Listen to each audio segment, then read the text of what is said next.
Por sua própria natureza, o capim resiste melhor ao fogo do que os arbustos e as árvores jovens, e hoje em dia as pastagens dominam o Masai Mara.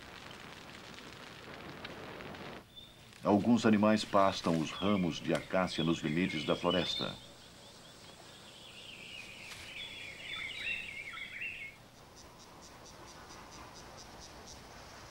O Parque Mara já teve um grande número de rinocerontes negros, mas hoje as cercas reduziram seu número a apenas 30. Longas pernas elevam a betarda cori acima do capim, assim ela pode ver seus inimigos. O falcão do brejo patrulha o território e instintivamente a betarda abre sua cauda para esconder o filhote. Este mar de capim, com 25 mil quilômetros quadrados, sustenta 2,5 milhões de animais, onde 1,5 milhão são gnus.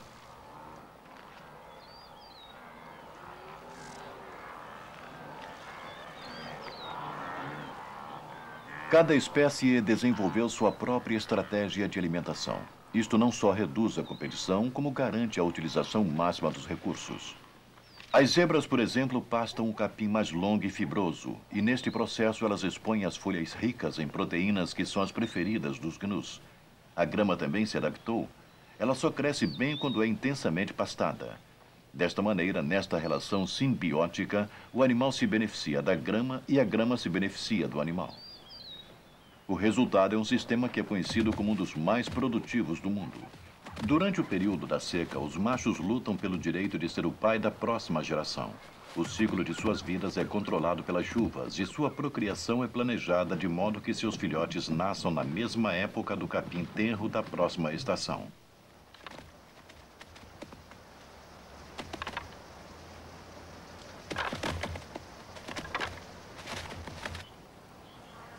Uma manada de animais em movimento era uma visão comum em todo o território africano. Agora, graças à agricultura humana e suas cercas, este é um dos poucos lugares onde o espetáculo de uma migração em massa pode ser visto.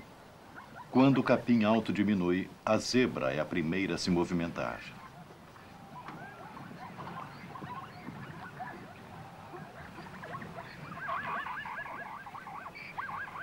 E seguindo as manadas, vai o leão. Antes, eles podiam ser vistos na floresta, mas agora têm a mesma cor do capim seco e podem se camuflar. O rio é uma barreira estendida ao longo das rotas de migração. Não há maneira de evitá-la. E os predadores sabem que a sua melhor chance de matar é aqui, no ponto de travessia.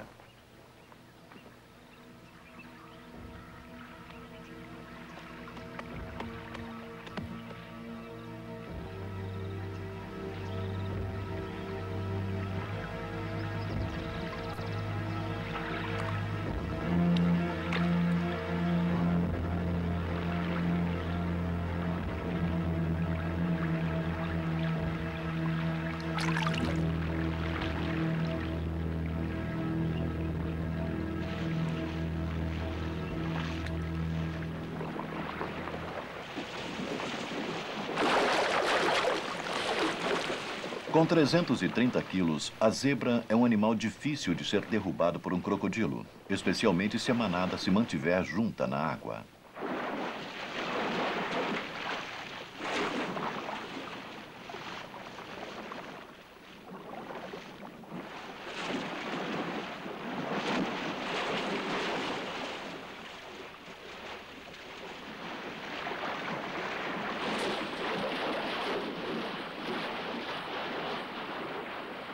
Conforme a manada vai se aproximando da outra margem, a leoa dominante observa.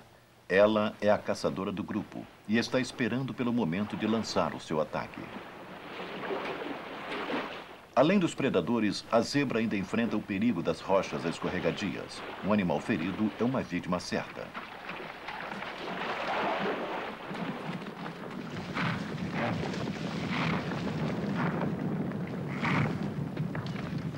John Vart diz que estas cenas ilustram claramente como os grandes predadores arriscam a vida durante uma caçada.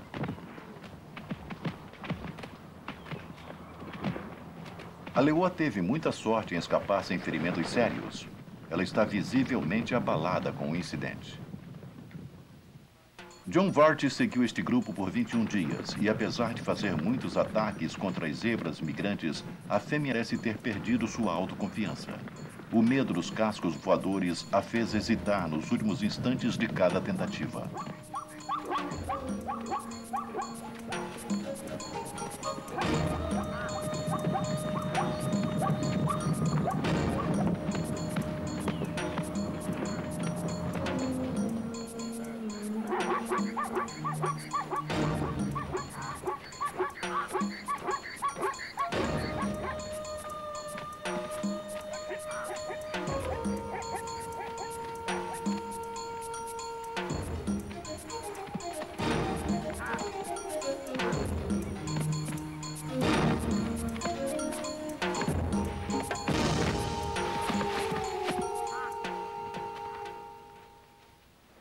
As zebras mostram claramente como os cascos são eficientes como armas.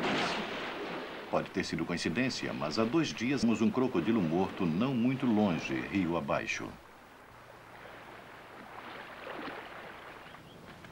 Desta vez, a leoa parece desesperada. Algumas outras leoas jovens se juntam a ela, mas elas não têm experiência.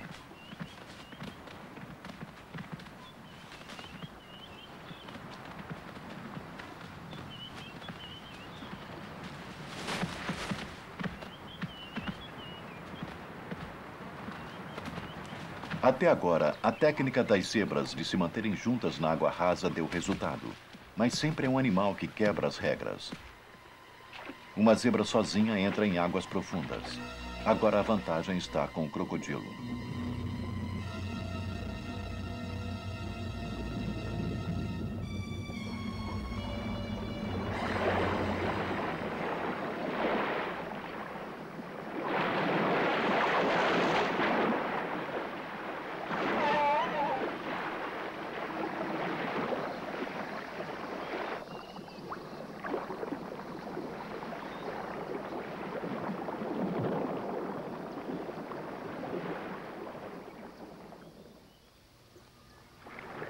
O sucesso do crocodilo divide a manada.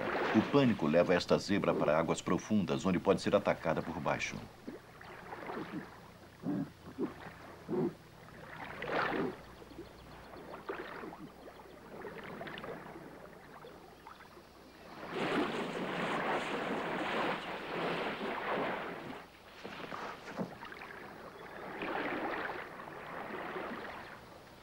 A leoa vê sua chance chegar, mas aguarda. Ela tem experiência e não se aproxima muito dos crocodilos.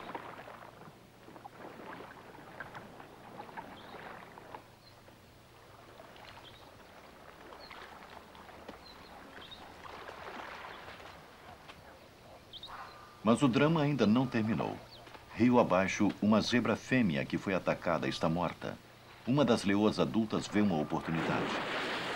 O risco é grande, mas a recompensa para a leoa desesperada é maior.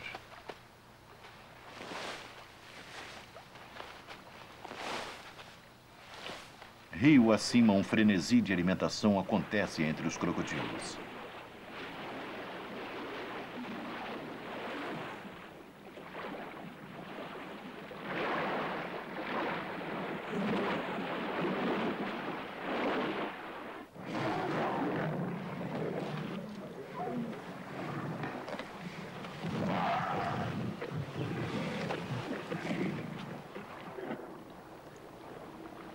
Os crocodilos às vezes são feridos nos banquetes. Este teve a parte de baixo da boca rasgada durante a disputa. Uma jovem zebra não dura muito entre um bando de leões famintos. Mas eles logo terão outras oportunidades. A migração dos gnus está para começar.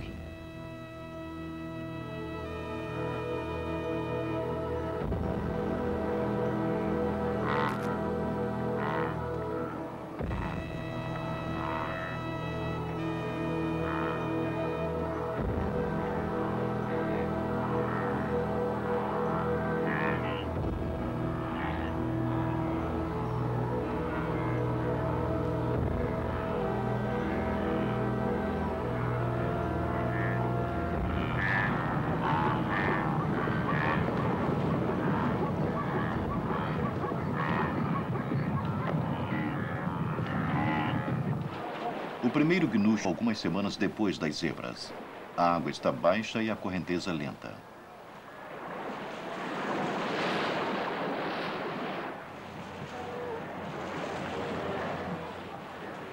Contudo, a África está sempre mudando.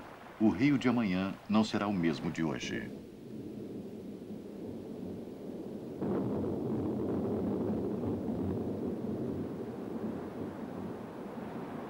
Uma tempestade tropical numa área represada derrama milhões de litros de água no rio.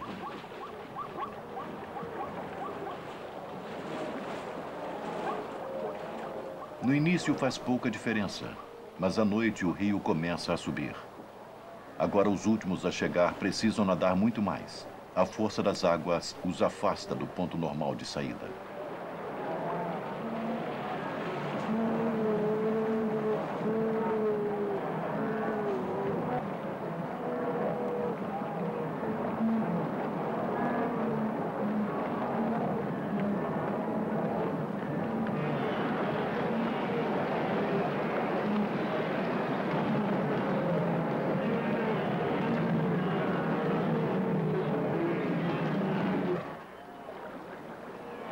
Enfraquecidos pelo esforço, muitos se afogam. Os crocodilos não precisam mais caçar. Eles e os abutres se fartam nas carcaças.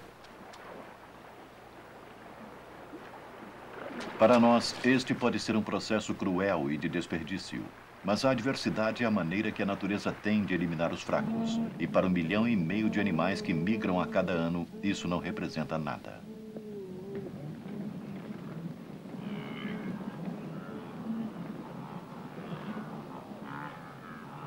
Agora existem milhares de gnus pastando perto do rio. A terrível lembrança do seu quase encontro com a morte já está se apagando e a leoa recupera sua autoconfiança.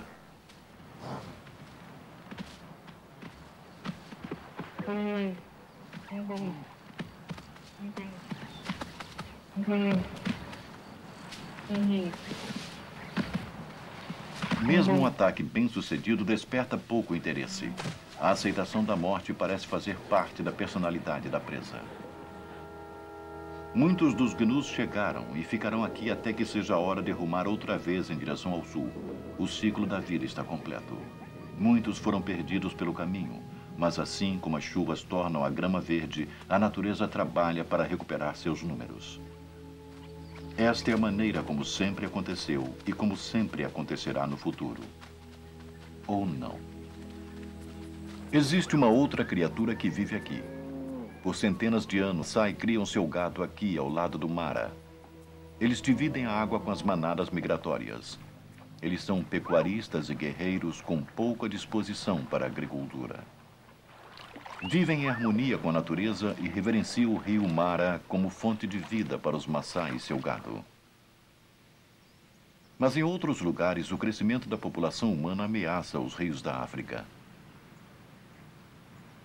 A nossa ignorância sobre os sistemas fluviais completos é enorme. 80% da força do rio é gerada nos primeiros 10% de seu comprimento. Ainda assim, nós destruímos a vegetação original que protege a fonte e a substituímos por uma floresta comercial não nativa. E em nossa voracidade, plantamos bem na margem do rio. Em 1930, o rio Ramadipa, na África do Sul, corria tão claro e forte que as pessoas lutaram judicialmente por suas águas. Depois, nos anos 50, flores de eucaliptos foram plantadas logo acima da margem do rio. O rio era assim, e hoje está assim. Os pesquisadores afirmam que cada eucalipto suga 300 litros de água subterrânea por dia. Leva apenas 11 anos para uma floresta de eucaliptos sugar um rio até a morte. E para piorar o problema, o método de corte faz com que grandes áreas sejam desmatadas, o que deixa as colinas íngremes desprotegidas. E na primeira enchente, tudo é arrastado para o rio, enchendo-o com detritos. Florestas de apenas uma cultura são mais vulneráveis ao fogo e provocam o mesmo efeito. É irônico que florestas estaduais ostentem cartazes com antílopes chorando, pedindo para se evitar incêndios na floresta, quando seus desertos verdes eliminaram os animais, os pássaros e os insetos nativos. E na crença errônea de que as áreas represadas são menos importantes e produtivas, abrocrantou centenas de milhares de famílias empobrecidas e carentes em áreas que não poderiam sustentá-las. Com nada além da madeira como fonte de energia, a solução foi o desmatamento. Seu gado destrói a cobertura vegetal, deixando a terra desprotegida.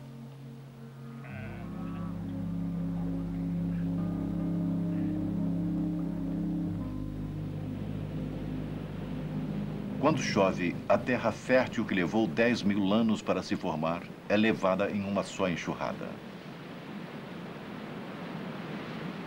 O sedimento que alimenta a vida aquática é arrancado, destruindo a grande diversidade do rio. Quando a enchente termina, deixa atrás de si um sistema totalmente entupido de lama. Este, um dia, foi o grande rio Limpopo.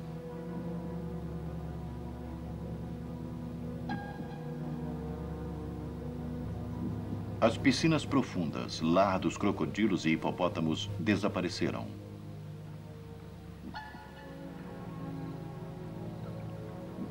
Este hipopótamo, numa poça rasa, tenta desesperadamente molhar sua pele para protegê-la do sol.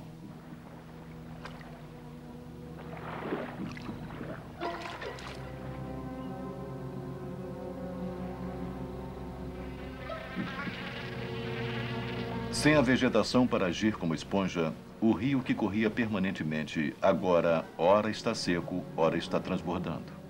O que antes era um rio limpo, hoje é uma série de poças estagnadas. Desinteria e cólera aparecem nessas condições anti-higiênicas.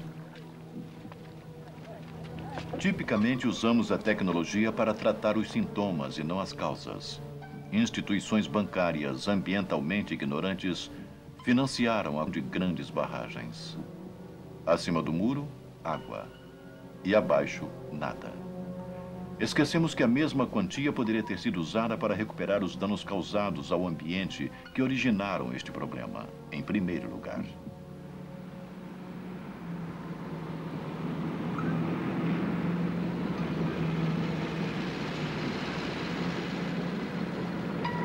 Alguns dos maiores desastres ambientais e financeiros vieram de barragens mal planejadas. No norte do Quênia, o projeto de uma barragem custou quase 300 milhões de dólares. Sua fábrica de peixe congelado nunca chegou a produzir comercialmente, e a barragem destruiu o modo de vida da população local.